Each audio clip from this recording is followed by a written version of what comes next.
وَلَقَدْ يَسَّرْنَا الْقُرْآنَ لِلذِّكْرِ فَهَلْ مِن مُّدَّكِرٍ۔ بسم اللہ الرحمن الرحیم۔ اور یقیناً ہم نے بھیجا نوح کو اس کی قوم کی طرف، اس نے کہا بے شک میں تم کو ڈر سنانے والا ہوں واضح طور پر کہ نہ عبادت کرو سوائے اللہ کی، بے شک مجھے خوف ہے تمہاری نسبت عذاب کا، ایک دردناک دن کا۔ تو کہنے لگے سردار وہ جنہوں نے کفر کیا ان کی قوم میں سے کہ نہیں ہم دیکھتے تجھ کو مگر ایک آدمی اپنے ہی جیسا۔ دیکھیں پھر وہی پرابلم کہ ان کا بھی یہی کہنا تھا اس زمانے میں بھی کہ تم ہماری طرح کے تو انسان ہو تو تم کیسے نبی ہو سکتے ہو؟ جیسے نبی صلی اللہ علیہ وسلم سے کہا کرتے تھے کہ تم فرشتے ہوتے تو ہمیں یقین بھی آتا، نور بنانا چاہتے تھے نا، تو اللہ سبحانہ تعالیٰ کہتے اور نہیں ہم دیکھتے تجھ کو کہ اتباع کرتے ہیں تیری مگر وہی لوگ جو ہم میں ادنا درجے کے ہیں۔ اور یہ کیا کہا کرتے تھے کہ جو غریب لوگ ہیں وہ تو تمہاری اتباع کرتے ہیں، اور سطحی رائے والے لوگ جیسے جن کی رائے بھی اتنی کوئی مضبوط نہیں ہے، اور نہیں ہم دیکھتے تم میں اپنے اوپر کوئی فضیلت بلکہ ہم خیال کرتے ہیں تمہیں جھوٹا۔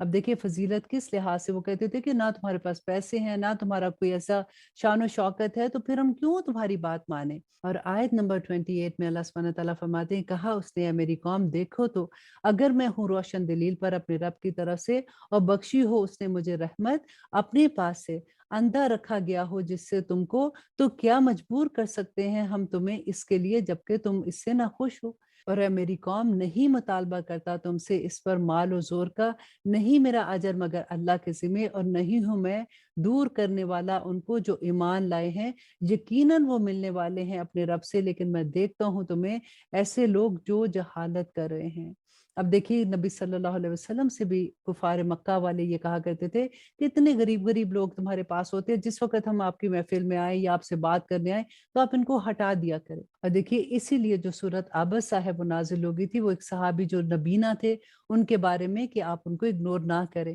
آیت نمبر 30 میں اللہ سبحانہ تعالیٰ فرماتے ہیں اور اے میری قوم کون مدد کر سکتا ہے میری اللہ کی گرفت سے اگر میں ان کو دور کر دوں، تو کیا نہیں تم غور کرتے۔ اور یہاں پہ دیکھیے کہ حضرت نوح نے بالکل وہی بات کی جو نبی صلی اللہ علیہ وسلم نے کہی تھی کہ نہ میں کہتا ہوں تم سے کہ میرے پاس ہیں خزانے اللہ کے، اور نہ میں جانتا ہوں غائب، اور نہ میں کہتا ہوں کہ میں فرشتہ ہوں، اور نہ میں کہتا ہوں ان لوگوں کی نسبت جن کو حقارت سے دیکھتی ہیں تمہاری آنکھیں کہ ہرگز نہیں دے گا انہیں اللہ بھلائی، اللہ بہتر جانتا ہے اس کو جو ان کے دلوں میں ہے، اگر ایسا کہوں یقیناً میں تب تو ہو جاؤں گا ظالموں میں سے۔ اور آیت نمبر 32 انہوں نے کہا اے نوح یقیناً تو نے ہم سے جھگڑا کیا، پھر بہت ہی جھگڑا کیا ہم سے، تو لے آ ہم پر وہ جس کا تو وعدہ کرتا ہے اگر تو ہے سچوں میں۔ اب دیکھیے پھر وہی بات نا جیسے وہ نبی صلی اللہ علیہ وسلم سے کہتے تھے کہ آپ لے آؤ پھر وہ عذاب جو آپ کہتے ہو، اور اللہ سبحانہ تعالیٰ فرماتے ہیں اس نے کہا صرف لائے گا تم پر اسے اللہ اگر چاہے گا، اور نہیں تم اسے عاجز کرنے والے،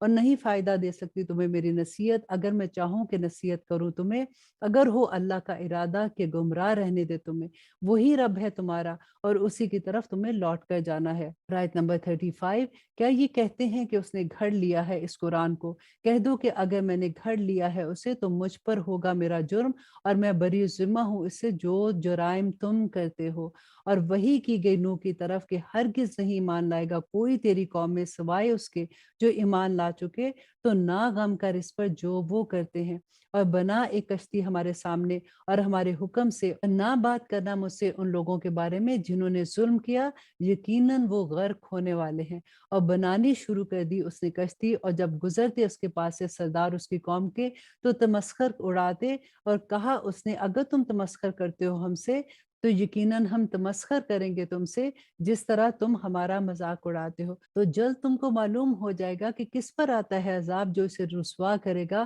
اور نازل ہوتا ہے کس پر عذاب ہمیشہ رہنے والا۔ اور آیت نمبر 40 میں اللہ سبحانہ تعالیٰ فرماتے ہیں یہاں تک کہ جب آ پہنچا ہمارا حکم اور جوش مارنے لگا تنور، کہا ہم نے کہ سوار کر لو اس میں ہر قسم کے جوڑوں میں سے دو نر اور مادہ، اور اپنے گھر والوں کو سوائے ان کے جو پہلے صادر ہو چکا جن پر حکم اور جو ایمان لایا ہو، اور نہیں ایمان لائے اس کے ساتھ مگر بہت ہی کم لوگ۔